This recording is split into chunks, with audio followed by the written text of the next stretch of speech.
এক সাহাবী বললেন, ইয়া রাসূলুল্লাহ, আমি বেশি আমল করব না, আমি অল্প কিছু আমল শেখায় দেন। রাসূল বলেন, কি করতে চাও বলো? 5 ওয়াক্ত নামাজ পড়বো, রমজান মাসে রোজা রাখবো, হালালকে হালাল জানবো, হারামকে হারাম জানবো। আদখুলুল জান্নাতা ইয়া রাসূলুল্লাহ, আমি কি জান্নাত পাবো নাকি? রাসূল সঙ্গে সঙ্গে বলে দিলেন, এই সাহাবীটা জান্নাতি। জোরে কোন সুবহানাল্লাহ। রমজান মাস হলো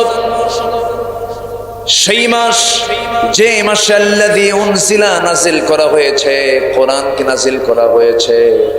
তাহলে রমজানটার মর্যাদা বেড়েছে কোরআন নাজিলের কারণে। আমরা মদিনায় যাই কেন? নবীর কবর থাকার কারণে। মক্কায় যাই কেন?